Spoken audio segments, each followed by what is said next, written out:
Za manje od 2 dana u 31. godini Slavoljub je oslepeo. U početku nije znao šta će u životu, između predaje da bude zavistan od drugih ljudi ili da preuzme stvar u svoje ruke, što je učinio, krenuo je da se bori. On je počeo da se bavi sportom i za 2 godine je bio državni prvak tadašnje Jugoslavije u kung fu. Kada je oslepeo, počeo je da trenira ninđicu radi bolje koordinacije, pokreta i kondicije. Učestvuje na raznim takmičenjima slepih, u atletici, bacanju koplja, kugle, diska i plivanju.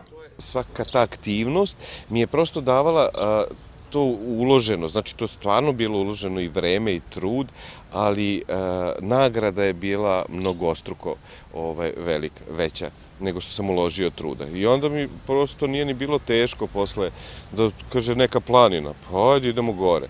Pa kao ću moći, što da neću. Aleksandar mi je predložio tu ideju, eto mi smo se, kada smo upoznali na jogi, tu smo se malo družili na samim treninzima, pa posle treninga i u jednom momentu mi on to predložio da bi to bilo ostvarljivo da nas dvojica uradimo. Meni se svidela ta ideja, to je opet nešto novo što nisam do sad radio, a dovoljno veliki izazov, jer volim inače da putujem, da upoznajem druge ljude, druge predele, da me ima onako svugde i tako ja pristanem, teška srca za 2 dana. Sam mu odgovorio, rekao, Aleksandre, ja sam za. I mislim da ću i kroz ovo putovanje prosto doživeti nešto sasvim drugačije i sasvim novo nego što sam do sada dok sam putovao, dok sam video. Najneophodnija su im sredstva za ovaj poduhvat kako bi mogli da kupe putnu i video opremu. Dugometražni dokumentarac bi bio finalni proizvod koji planiraju da izdaju do kraja godine.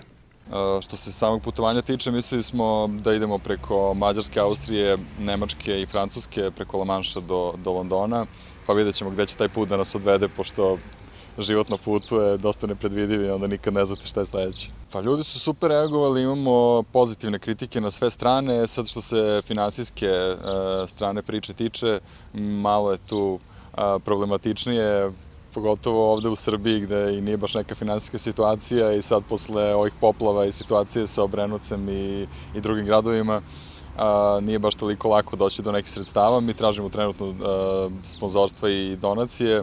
Imamo neku sumu koju smo sakupili do sad, to nije još uvek dovoljno da bismo krenuli, ali se nadam da će biti dovoljno za nekih mesec dana, pa eto malo da odložimo put, ali da ga ipak ostvarimo.